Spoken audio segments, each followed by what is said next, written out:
8 กองทีนี้ในเมื่อ8 กองแต่ละกองแยกเป็น8 8 8ก็64 8 กองเป็น64 กองมีประตูนี่จาก8 ประตูก็เป็น64 ประตูนี่เรียกว่าเต็งงายเหนือกว่าเป็น8 ชั้นเลยละว่าอย่างนั้นเต็งงายจัดการทัพของตนเสร็จแล้วจัดกองทหารของตนเป็นค่ายกลดังกล่าวนี่เสร็จแล้วก็ร้องถามเกียงอุยว่าเราแยกและคลายออกชนิดท่านเห็นผิดและชอบประการใดวานได้ว่ามาเกียงอุยเห็นการตั้งกองตั้งค่ายกลดังนั้นของเต็งงายเกียงอุยก็จึงว่าที่ท่านทำนี้ก็ต้องตำราอยู่แล้วแต่แม้ว่าท่านชำนาญจริงก็จงยกทหารเข้ามาในกระบวนศึกของเรานี่ให้ได้เถอะนี่เกียงอุยท้าให้เต็งงายตีเข้ามาเต็งงายก็จึงว่าท่านอย่าวิตกเลยเราจะยกเข้าไปให้ท่านดูและเต็งงายก็ขี่ม้าถือธงนำหน้าทหารเข้าไปในกองทัพเกียงอุยคือในค่ายกลของเกียงอุยที่ตั้งเป็น8 กอง 8 ประตูแหละเต็งงายก็นำทหารเข้าไปเดินรถเลี้ยวตามกระบวนศึกนั้นมิได้พลาดพลั้งคือว่ารู้ในกระบวนศึกอันนี้ดีพอนั่นเองแหละฝ่ายเกียงอุยก็ควบม้าเข้ามาในท่ามกลางกองทัพโบกธงให้ฐาน8 กองของตนเนี่ยรวมกันเข้าเป็นรูปพญานาคหรือเป็นรูปงูเต็งงายนั้นก็ถลำเข้าไปอยู่กลางตัวเกียงอุยก็ให้ทหารที่เป็นหางล้อมวงเข้ามาทหารอยู่ข้างนอกก็ตีมาลอกของกลองอื้ออึงขึ้นแล้วก็ร้องว่าให้เต็งงายเร่งวางอาวุธเสีย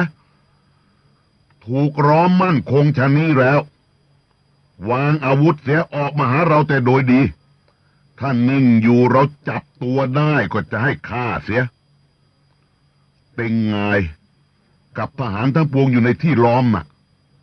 เห็นกระบวนศึกของเกียงอุยกลับกลายไปเช่นนั้นไม่รู้ที่จะแก้ไขประการใดได้เต็งงายถึงแหงนหน้าขึ้นไปบนฟ้านู่น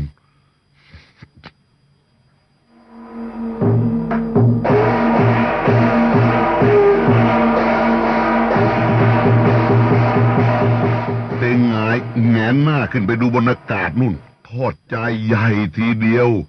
แล้วก็จึงว่าซึ่งเราเสียทีถลำเข้ามาอยู่ในเงื้อมมือข้าศึกนี้ก็เพราะดูหมิ่นทะนงแก่สงครามเต็งงายยอมรับว่าตัวเองหมิ่นข้าศึกหมิ่นเกียงอุยเกินไปเต็งงายว่าอย่างนี้แล้วพอแลไปข้างทิศตะวันออกทางข้างทิศตะวันตกก็เห็นสุมาปองคุมทหารฟันตะรุยเข้ามาช่วยตนเต็งงายก็ดีใจคุมทหารออกจากที่ล้อมได้ก็พาสุมาปองคุมทหารไปตั้งค่ายอยู่ณริมแม่น้ำอุยซุยเป็นว่าเต็งงายรอดตายไปได้เพราะสุมาปองมาช่วยฝ่ายเกียงอุยนั้นเมื่อเห็นสุมาปองแหวกวงล้อมเข้ามาช่วยเต็งงายออกไปแล้วเนี่ย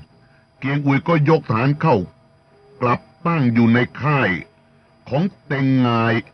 ทั้ง9 ค่ายเลยเป็นอันว่าเกียงอุยยึดค่ายของเต็งงายไว้ได้ทั้งหมด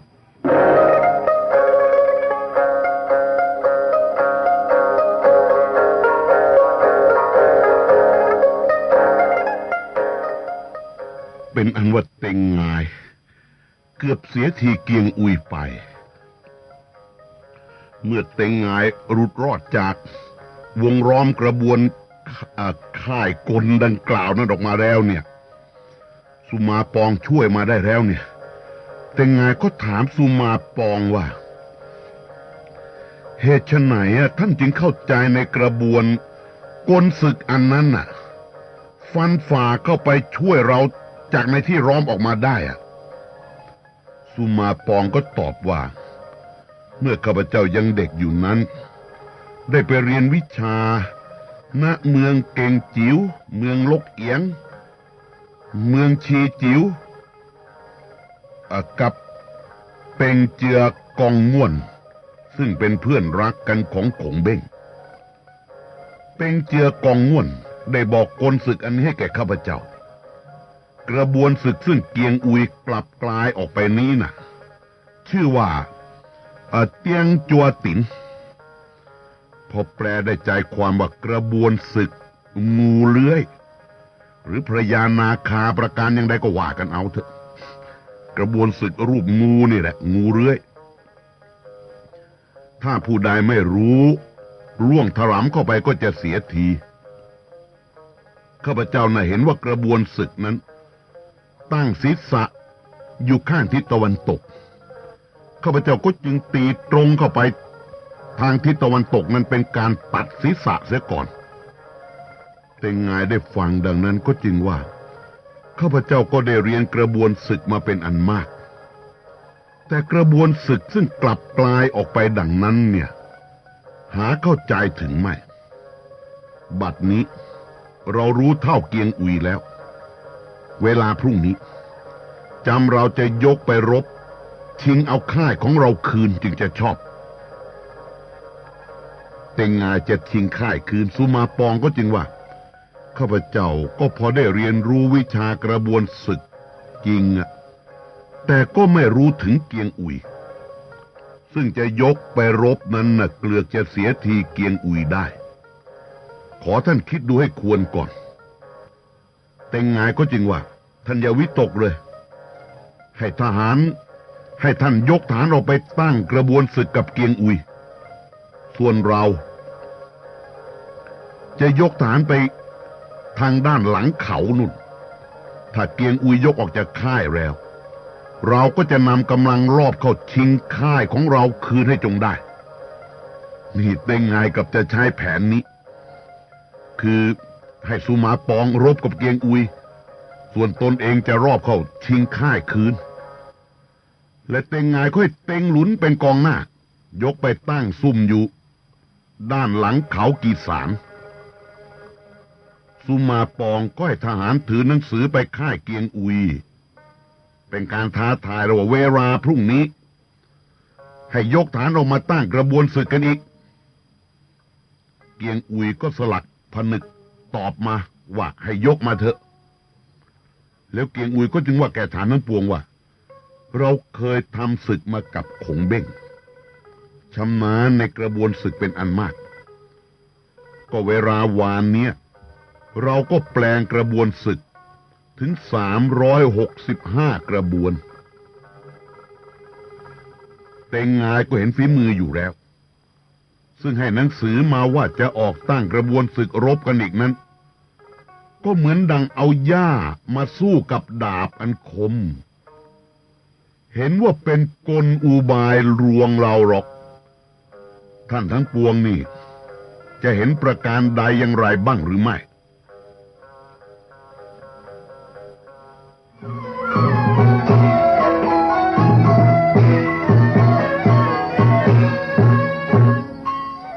เกียงอุยอ่านเต็งให้ออกทีเดียวก็เมื่อวานแพ้ไปด้วยกระบวนศึกอันนี้แต่กลับมาท้าให้ตั้งกระบวน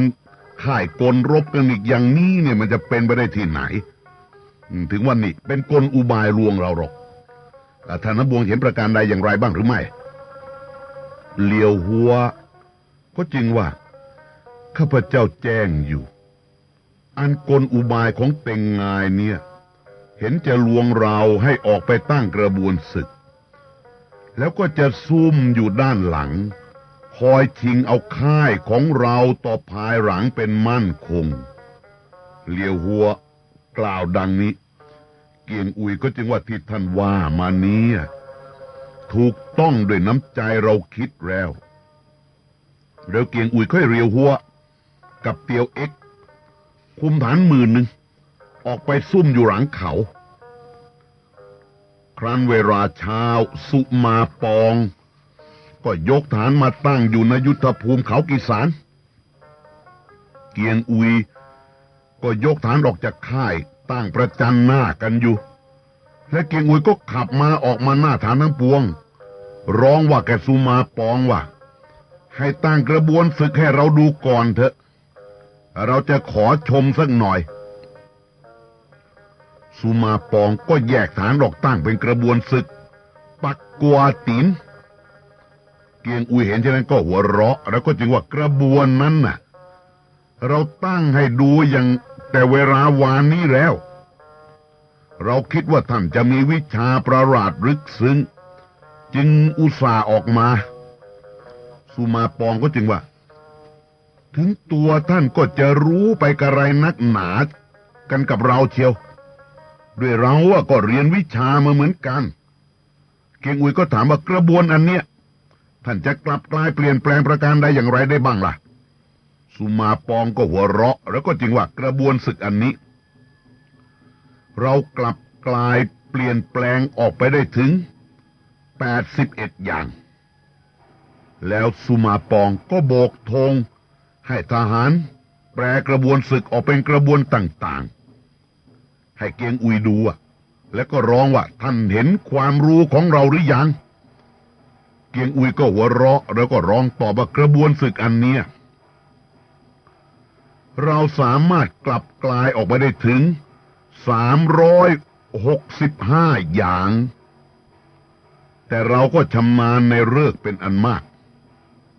แล้วเราก็ชำนาญในฤกษ์เป็นอันมากสุมาเกียงอุยบอกอย่างนี้เมื่อสุมาปองถามเกียงอุยว่าท่านรู้เห็นในประการใดอย่างไรในการเปลี่ยนแปลงกระบวนทัพกระบวนทหารต่างๆนานาประการเนี่ยเกียงอุยก็บอกว่ากระบวนศึกอันเนี้ยเราสามารถกลับกลายเปลี่ยนแปลงออกไปได้ถึง365อย่างแล้วเราก็ชำนาญในฤกษ์ยามเป็นอันมากสุมาปองก็จึงว่าท่านอวดตัวนั้นน่ะมันเกินไปนะแม้ว่ารู้จริงก็จงสำแดงมาให้เราดูตอนนี้สุมาปองก็เพียงแต่ต้องการจะท้าทายเกียงอุยเพลินอยู่กับการสู้รบทางนี้เพราะหวังที่จะเต็งงายตีด้านหลังเข้ามาเนี่ยก็จึงได้กล่าวท้าทายอย่างนี้เกียงอุยก็จึงว่าแม้นท่านจะใคร่เรียนวิชาของเราก็ให้เรียกเต็งงายออกมาเถอะเราจะทำให้ดูสุมาปองก็ตอบว่าเต็งงายเนี่ยเป็นแม่ทัพผู้ใหญ่ไม่สมควรจะมารบกับท่านหรอกจึงไม่จำเป็นต้องยกออกมาเกียงอุยก็หัวเราะแล้วก็จึงว่าซึ่งเต็งงายทำกลอุบายให้ท่านมาลวงเราหวังจะเข้าชิงเอาค่ายเดิมคืนเนี่ยเราก็รู้อยู่แล้วนี่เกียงอุยบอกอย่างนี้เลยว่ารู้สุมาปองเห็นว่าเกียงอุยรู้นี่ก็โกรธขับให้ฐานเข้ารบกับเกียงอุยเกียงอุยก็โบกธงให้ฐานของตนออกรบพุ่งเป็นสามารถทหารเสฉวนทหารของเกียงอุยฆ่าฟันฐานสุมาปองล้มตายเป็นอันมากทีเดียวสุมาปองเห็นเหลือกำลังนักก็พาฐานแตกหนีไป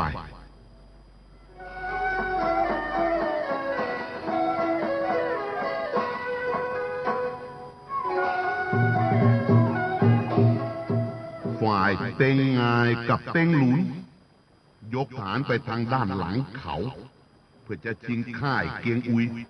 หรือเรียกว่าชิงค่ายเก่าของตนคืนนี่แหละ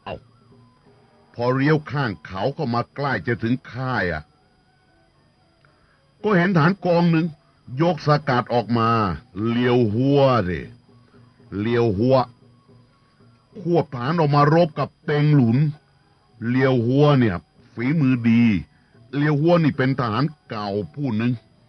เรียกว่าทหารคู่บุญกวนอูแต่ก่อนนะเลี้ยวหัวเนี่ย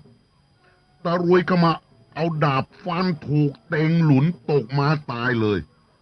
เต็งงายเห็นนั้นก็ตกใจ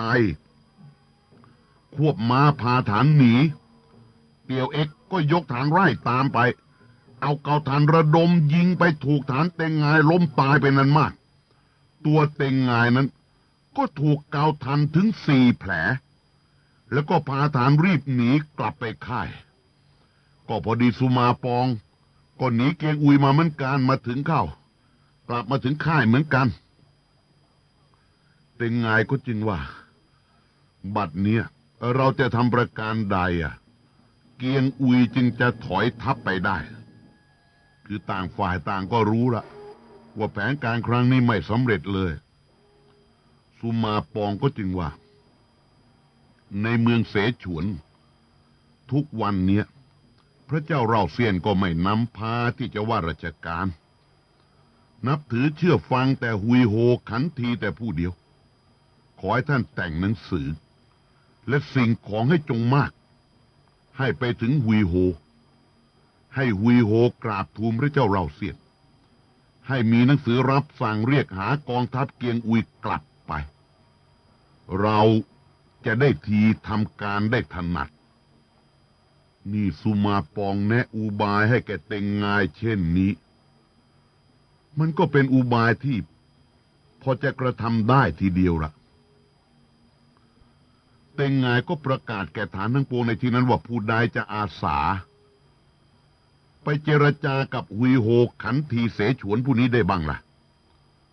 ตองจินก็รับอาสาที่เรียกว่าข้าพเจ้าจะขออาสาไปเองแต่งายก็มีความยินดีจัดแจงเงินทองข้าวของพลอยแหวนสิ่งของอันดีมีราคาเป็นอันมากทีเดียวละมอบให้แก่ตองจินก็รับข้าวของทั้งปวงคำนับราเต็งงายแล้วก็ออกเดินทางจากทุ่งกีสารไปยังเมืองเสฉวนเมื่อไปถึงเสฉวนก็เข้าไปหาหุยโฮเอาสิ่งของทั้งสิ้นทั้งปวงนั้นให้แล้วก็กล่าวอ้อนวอนว่าขอให้ท่านหาทางเรียกหากองทัพเกียงอุยกลับมาเถอะฝ่ายหุยโฮขันทีผู้นี้เป็นคนโลภเห็นแก่ทรัพย์เมื่อเขาเข้าของเงินทองข้าวของมากมายมีค่ามีราคาทั้งสิ้นทั้งปวงให้เช่นนั้นน่ะก็จึงคิดกลอุบายให้คนสนิทไปเที่ยวพูดกันทีเดียวว่าเกียงอุยน่ะจะพากองทัพทั้งปวงไปเข้าด้วยสุมาเจียวนี่ส่งคนที่ไปพูดอย่างนี้ไปเป่าข่าวเช่นนี้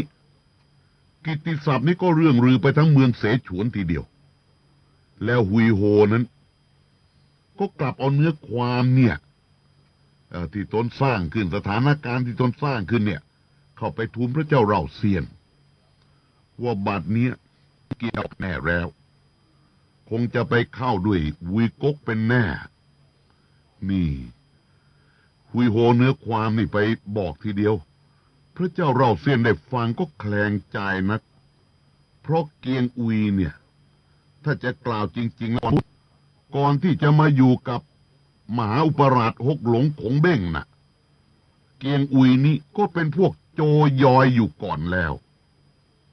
พระเจ้าเราเซียนก็จึงมีหนังสือรับสั่งเรียกหากองทัพเกียงอุยให้รีบกลับมาเป็นการด่วน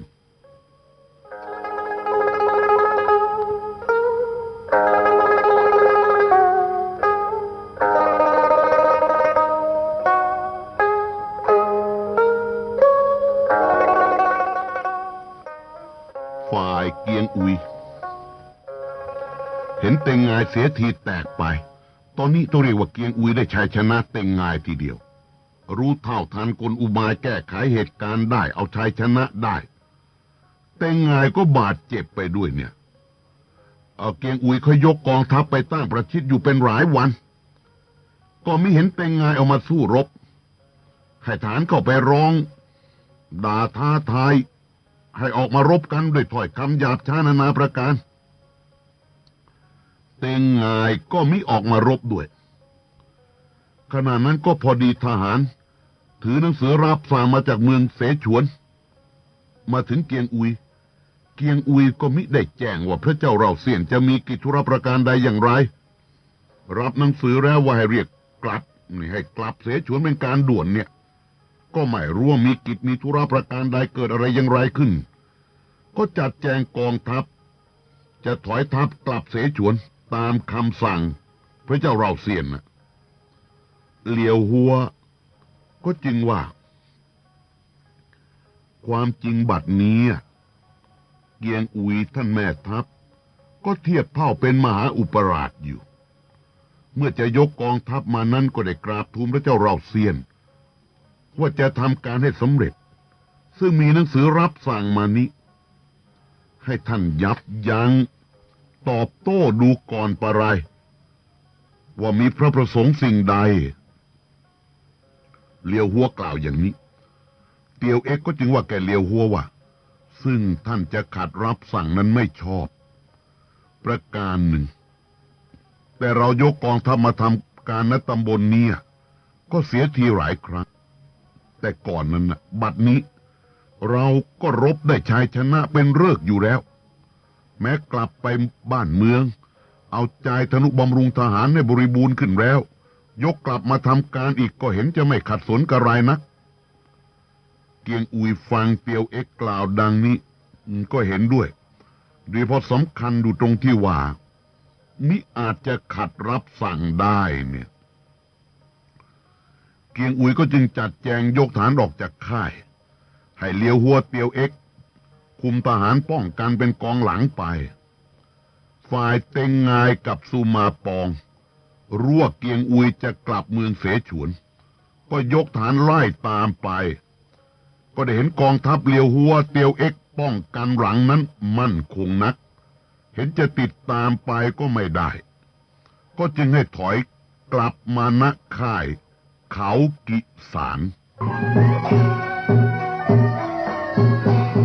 เป็นนั้นว่าเกียงอุยจำต้องถอยในครั้งนี้ด้วยอุบายของเต็งงายเช่นนี้เกียงอุยครั้นกลับมาถึงเสฉวนแล้วแจ้งเนื้อความทั้งปวงแล้วก็เข้าไปเฝ้าพระเจ้าเราเซียนก็ทูลถามว่า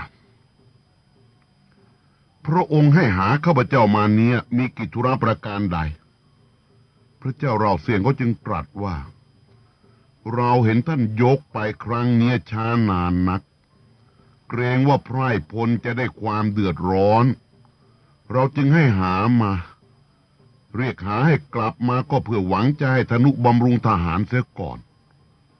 พระเจ้าเราเซียนตรัสดังนี้เกียงอุยก็จึงทูลว่า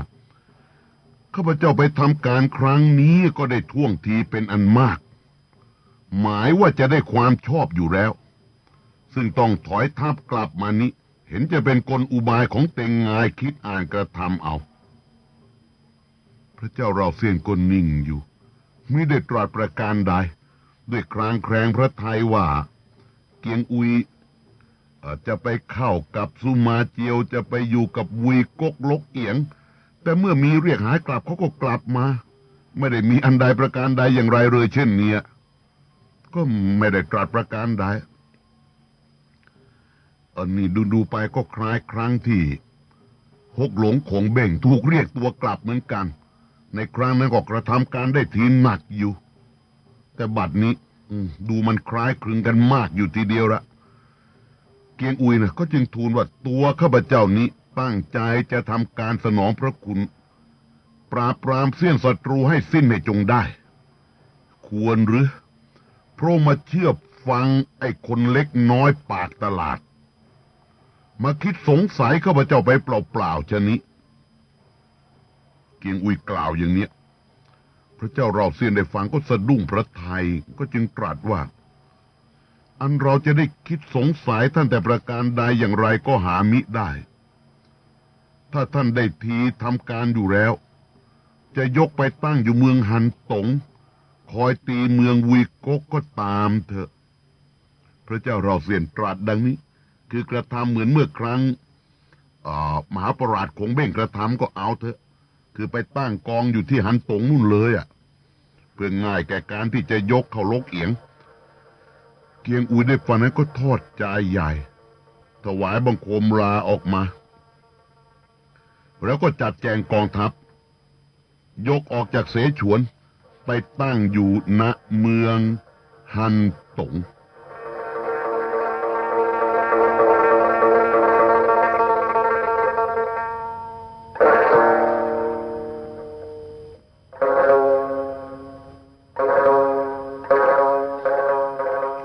ทีนี้ข้างฝ่ายตองกินผู้นี้ที่อาสาเต็งงายเอาข้าวของเงินทองไปให้แกเจ้าขันทีจอมโลภเสฉวนนู่นน่ะเอาตองกินเนี่ยไปเสฉวนกลับมาแล้วเนี่ยก็มารายงานกับเต็งงายเราว่าในเมืองเสฉวนนั้นบัดนี้ก็แปรปรวนหาเป็นขนบธรรมเนียมไม่เจ้าข้าก็ไม่ไว้ใจซึ่งกันและกันนานไปเสฉวน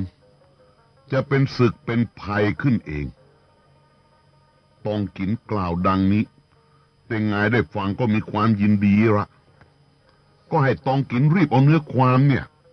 ไปแจ้งแก่สุมาเจียวณเมืองลกเอียงสุมาเจียวได้แจ้งดังนั้นก็ดีใจในความวิบัติของศัตรูนะก็ดีใจละก็คิดว่าเห็นเราจะทำการได้เมืองเสฉวนครั้งนี้เป็นมั่นคง